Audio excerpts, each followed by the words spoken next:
함께 보실 하나님 말씀은 구약성경 예레미야 27장입니다. 내일 읽게 되는 말씀 읽기 본문이 예레미야 27장 중에서 다 읽지는 않고 1절부터 11절까지 말씀을 함께 공독하겠습니다.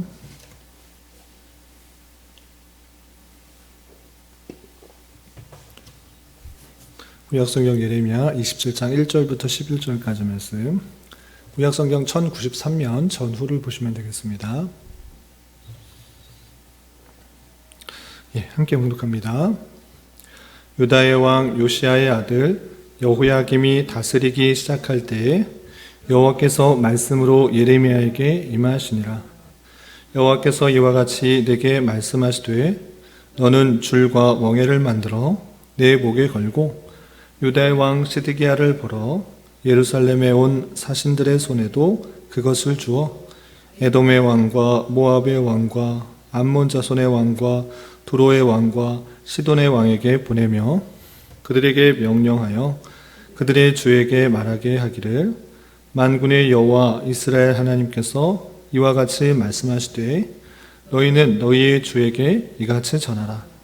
나는 내 큰 능력과 나의 쳐든 팔로 땅과 지상에 있는 사람들과 짐승들을 만들고 내가 보기에 옳은 사람에게 그것을 주었노라.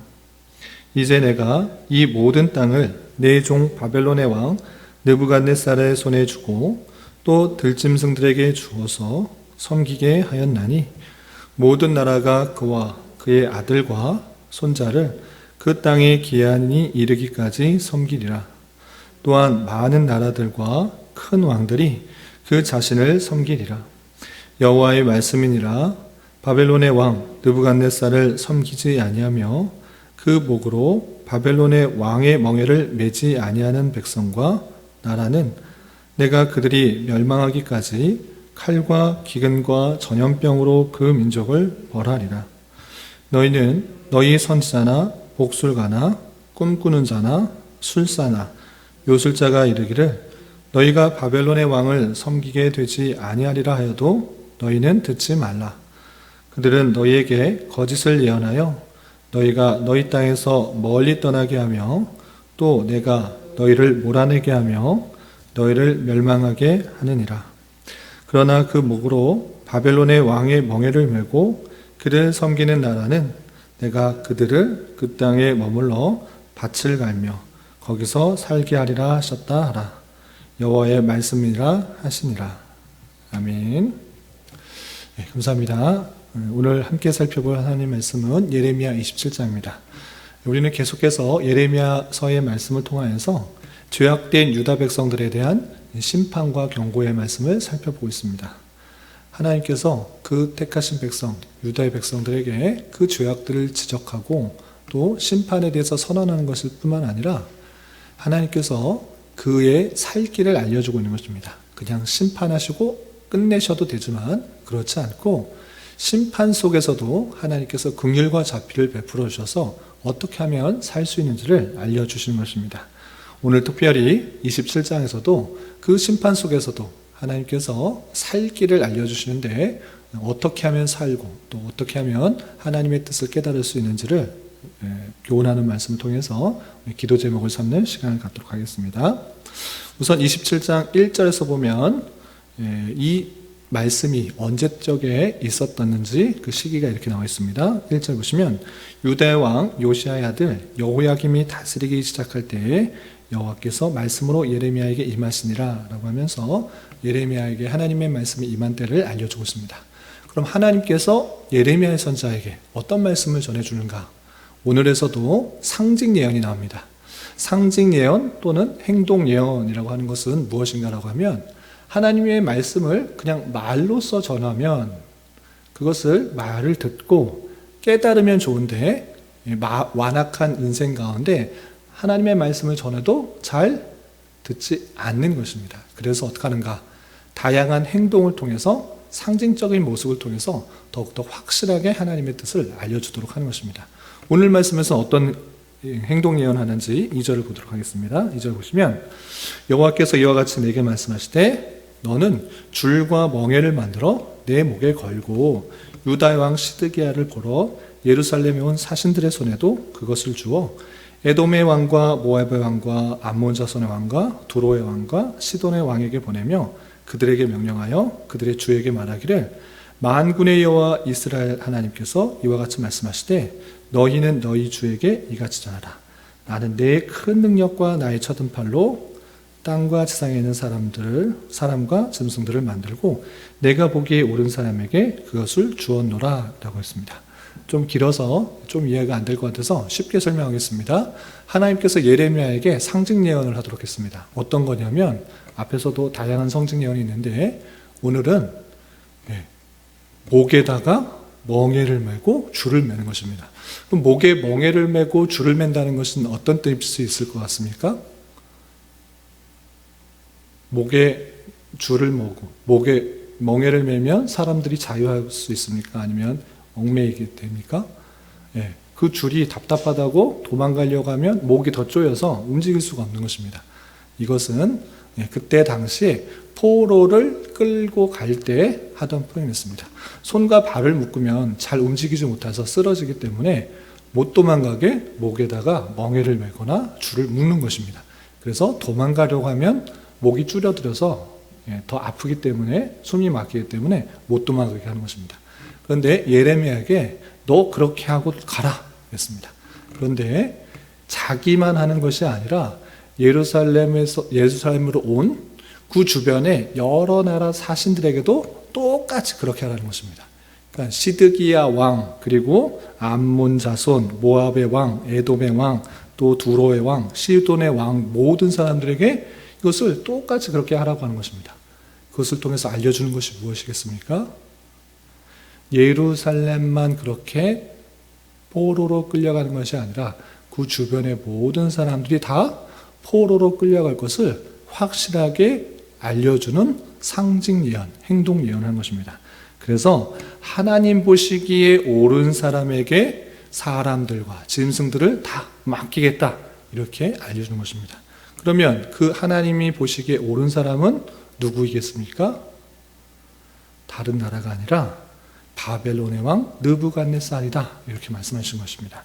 그래서 6절에서 보시면 이제 내가 이 모든 땅을 내 종 바벨론의 왕 느부갓네살의 손에 주고 또 그들을 짐승들을 그에게 주어서 섬기게 하였다 이렇게 말씀하고 있는 것입니다. 그래서 바벨론을 통해서 예루살렘뿐만 아니라 두로, 시돈, 에돔, 모압 그 주변에 있는 모든 왕들이 포로로 끌려가서 그를 섬기게 될 것이다. 이것들을 예언하고 있는 것입니다. 그런데 그것에 포로로 끌려가지 않으면 어떻게 될 것 같습니까? 시우 어떻게 될 것 같아요? 포로로 끌려간다고 예언했는데 난 포로로 안 끌려갈 것이다. 나는 숨어 있을 것이다. 끝까지 방어하겠다. 이렇게 하면 어떻게 될 것 같습니까? 시온이는 어떻게 될 것 같아요? 네? 하나님께서 그렇게 포로로 끌려간다고 했는데 저항하는 사람들은 어떻게 되는지 그것도 표현하고 있습니다. 8절 보겠습니다. 8절 보시면 여호와의 말씀이니라 바벨론의 왕 느부갓네살을 섬기지 아니하며 그 목으로 바벨론의 왕의 멍에를 매지 아니하는 백성과 나라는 내가 어떻게 한다? 칼과 기근과 전염병으로 그 민족을 벌하리라 이렇게 표현했습니다. 그냥 살기 위해서 포로로 끌려가야 되지 난 안 섬기겠다. 나 바벨론 왕 느부갓네살 안 섬기겠다. 끝까지 버티는 자는 칼로 죽거나 기근으로 죽거나 전염병으로 죽게 될 것이다. 이렇게 말하는 것입니다. 그 주변의 나라에 수많은 술사, 요술사, 복술가, 꿈꾸는 자, 선지자들 아무리 그런 일 없다 이렇게 말해도 믿지 말고 하나님의 말을 들으라 이렇게 표현하고 있는 것입니다. 이렇게 하나님께서 바벨론을 하나님 보시기에 합당한 옳은 사람으로 여겨서 그에게 다 섬기게 할 일들이 예언되고 있는 것입니다. 이 예언된 말씀 속에서 너는 그렇게 될 것이다. 그냥 끌려가라. 이렇게 말하는 것에서 그치지 않고 특별히 이런 사실이 있을 것을 알려주면서 왕과 제사장과 백성들에게 너희는 어떻게 된다라고 예레미야가 그들에게 전달해 준 내용이 이어지고 있는 것입니다. 12절부터 15절까지는 이런 사실이 있을진데 유다의 왕 시드기야는 어떻게 되는지 그 조언, 그 권면을 하고 있습니다. 다 읽지는 않고 12절만 같이 한번 읽어보겠습니다. 12절 함께 봉독합니다. 시작. 내가 이 모든 말씀대로 유다의 왕 시드기야에게 전하여 이르되 왕과 백성은 바벨론의 왕의 멍에를 목에 메고 그와 그의 백성을 섬기소서. 그리하면 사실이라. 시드기야 왕에게, 유다 백성에게 무엇이라고 조언을 하고 있습니까? 저항하고 그를 대항하고 군사를 모아서 싸워라?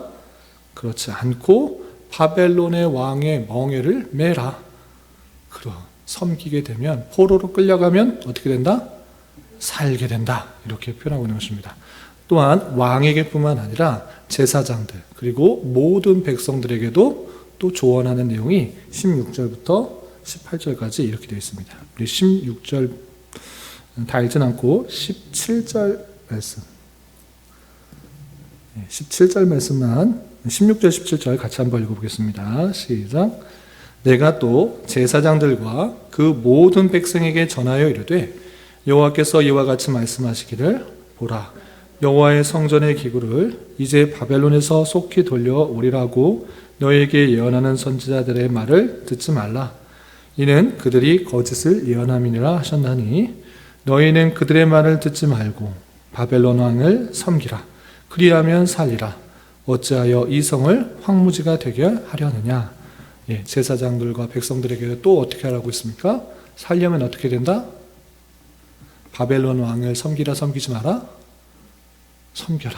바벨론 왕을 섬기고 그에게 포로로 끌려가라. 바벨론 왕 그거 대적하려고 싸워봤자 칼에 죽는다. 또 버텨봤자 굶어 죽는다. 그리고 그대도 살고 있을지라도 전염병에 죽게 될 것이니 그렇게 죽지 말고 바벨론 왕을 섬겨서 목숨을 살려라. 이렇게 표현하고 있는 것입니다. 그렇다면 왜 바벨론 왕을 섬겨야 됩니까? 하나님께서 그 백성을 지켜주시면 되는데 왜 그것을 섬기도록 합니까? 라고 물을 수 있는데 우리는 앞서서 계속해서 살펴봤습니다. 하나님께서 계속해서 그들에게 심판을 선언하면서 무엇을 하고 있습니까? 회개하고 돌이켜라. 주님께로 들어와라. 그러면 내가 내 뜻을 고쳐서 심판하려고 했던 것 안 하겠다라고 했음에도 불구하고 여전히 회개치 않고 부패하고 타락한 모습 가운데 있을진데 하나님께서 심판하신 것입니다. 이렇게 심판을 하시면서도 하나님께서는 그들에게 살 길을 알려주는 것입니다. 그냥 죽지 말고 마지막 권고, 너희들이 그나마 살 것은 바벨론 왕을 섬겨라. 목숨만을 구제해라. 그러면 그 목숨을 구제하는 가운데서도 전리품과 같은 생활을 하면서도 핍박과 탄압 속에서도 그 어려운 포로 생활을 하는 가운데 있어서 하나님께서 어떻게 그 백성을 구원하시는지 너희가 보게 될 것이다. 너희가 힘과 너의 능력과 너의 열심으로 다시 그 이스라엘로 돌아올 수 있는 것이 아니라 약속한 그때 70년이 되면, 정한 기간이 되면 내가 그 바벨론 왕을 무너뜨리고 그 교만한 바벨론 왕을 무너뜨리고 새 왕을 통하여서 회복시키실 것이다. 그리고 너희 마음에게도 새 마음을 주어 하나님을 온전히 섬기게 될 것이다. 이렇게 표현하고 있는 것입니다. 그 하나님의 주권 가운데 그 백성들을 향하여서 회복시키시고 구원시키시는 놀라운 은혜를 조금이라도 보게 하기 위해서 목숨만은 건져라. 빨리 항복하고 그 바벨론 왕을 섬겨라. 그러면 그 어둠 속에서 그 힘듦 속에서 누가 구원하는지를 다시 한번 깨닫게 될 것이기 때문에 그렇게 하도록 간구하도록 하는 것을 보였습니다. 그리고 마지막 19절부터 22절까지는 회복하게 될 것을 이런 식으로 표현하고 있는 것입니다. 어떻게 표현하고 있는가? 19절 보시면 만군의 여호와께서 기둥들과 큰 대야와 받침들과 이 성에 남아있는 기구에 대하여 이같이 말씀하시나니, 성에 남아있는 기둥, 대야, 받침들, 남아있는 기구들이 있는 것입니다. 좋은 것 다 빼앗겨 갖고 또 남아있는 기구들이 있는데 이 남아있는 기구들조차 그 바벨론 왕이 이것저것 다 갖고 가는 것입니다. 그런데 이제 그 남아있는 것조차도 다 빼앗겼는데 그것이 어떻게 될 것인가? 그것을 통해서 하나님께서 왜 포로로 끌려가도록 하시는지 그것을 알아볼 수 있는 좋은 단서가 나옵니다. 어떤 내용이 있는가? 22절 보겠습니다. 22절 같이 한번 읽어보겠습니다. 시작. 그것들이 바벨론으로 옮겨지고 내가 이것을 돌보는 날까지 거기에 있을 것이니라. 그 후에 내가 그것을 올려와 이곳에 그것들을 되돌려 두리라. 여호와의 말씀이니라. 1차 포로 때 다 끌려가고 2차 포로 때도 다 가져가고 이제 겨우 남은 성전의 기구들 또 성 안에 여러 가지 것들 남아있는 것 얼마 되지도 않는데 그것조차 바벨론이 다 빼앗아 갈 것이지만 빼앗아 가고 끝내는 것이 아니라 내가 이것을 돌볼 것이고 그 후에 내가 그것을 올려와서 그것 빼앗긴 것 다 가지고 와서 이곳에 둘 것이다. 이렇게 표현하고 있는 것입니다. 하나님의 주권 가운데 하나님의 때 하나님의 능력으로 회복시키실 것이며 그 성전의 기구들조차 남아있는 기구조차 회복시킨다는 그 말씀을 통해서 포로로 끌려간 백성들이 반드시 정해진 기간 70년이 되면 다시 회복될 것이기 때문에 그 하나님의 놀라운 능력 가운데 구원받을 것을 목도하라, 깨닫게 되라. 하나님의 그 놀라운 은혜들을, 능력들을 보아라. 이렇게 말씀하시는 내용으로 27장이 마쳐집니다. 이런 내용을 통해서 몇 가지 교훈받을 수 있는 것인데 두 가지로 정리하도록 하겠습니다. 첫 번째, 예레미야의 계속되는 심판의 선언 속에서도 회개하지 않고 주께로 돌아오지 않는 그 백성들에게도 하나님께서는 끝까지 살 길을 알려주시는 하나님의 놀라운 사랑을 우리는 발견해야 되는 것입니다. 그냥 심판하시면 그만입니다.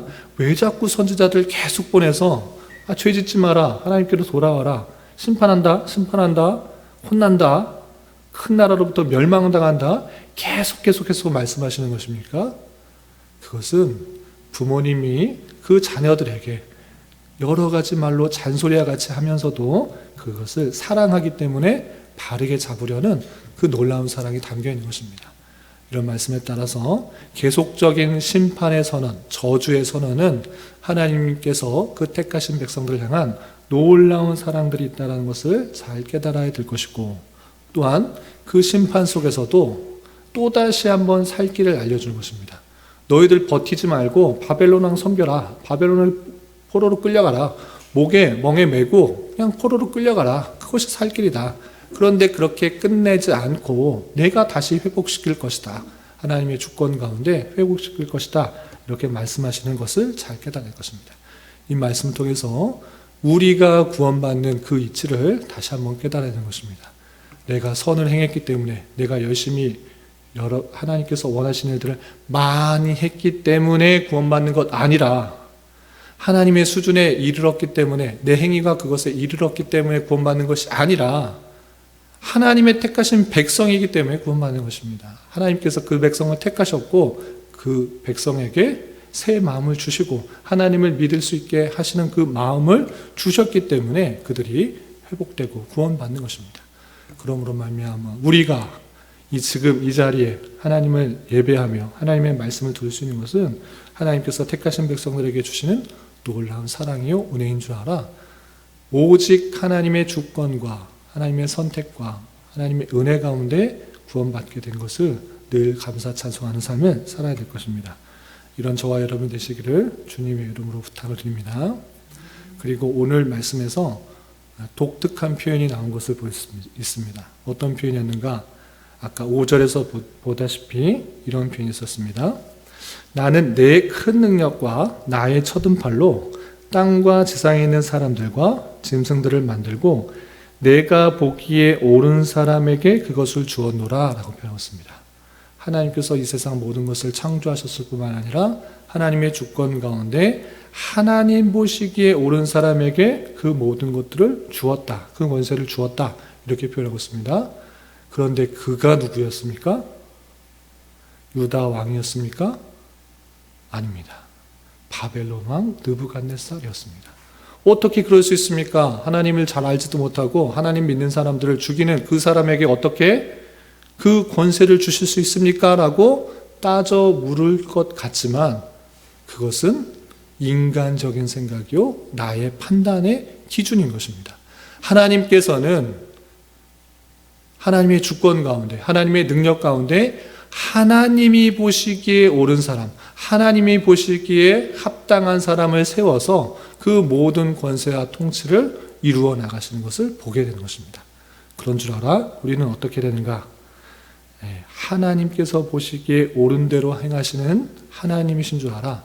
내 생각과 내 기준과 내 판단과 다르다고 해서 하나님을 원망하거나 하나님께 불평하거나 하나님께 따져 묻는 것이 아니라 하나님의 다할 수 없는 섭리방편이 있는 줄 알아. 그것에 온전히 순응하고 하나님을 바꾸려는 것이 아니라 내가 그 하나님의 생각과 하나님의 뜻에 맞추어 살아갈 수 있는 자가 되어야 될 것입니다. 이렇게 하나님의 놀라운 주권과 섭리 가운데 내 생각을 맞추며 내 뜻을 굽히며 하나님의 뜻을 찾고 구할 수 있는 우리가 되어야 될 것입니다. 이런 은혜가 저와 여러분 우리 모두에게 있기를 진심으로 기원합니다. 기도하겠습니다. 하나님 아버지 감사합니다. 오늘 말씀을 통해 예루살렘과 열국을 향한 심판 예언과 그것에 따라서 어떻게 행해야 되는지에 대한 예레미야의 권면의 말씀을 대하였습니다. 이런 말씀을 대하는 자로서 형식적인 신앙생활에 따라 나의 판단과 기준대로 행하기보다 하나님께서 보시기에 옳은 것이 무엇인지를 잘 살피게 하시고 그것을 잘 깨달아 말씀대로 순종하며 살아가게 하시고 하나님의 주권과 은혜 가운데 우리가 택함을 받아 믿음으로 구원받게 된 것을 잘 깨달아 늘 감사 찬송하며 하나님께 영광 돌리는 삶 살게 하여 주시옵소서. 주님, 이 시간 계속해서 우리에게 주어진 여러 가지 기도 제목을 가지고 주님 앞에 나아갑니다. 믿음으로 간구하는 은혜의 시간이 되게 하여 주시옵소서. 예수님의 이름으로 기도 올리옵나이다. 아멘.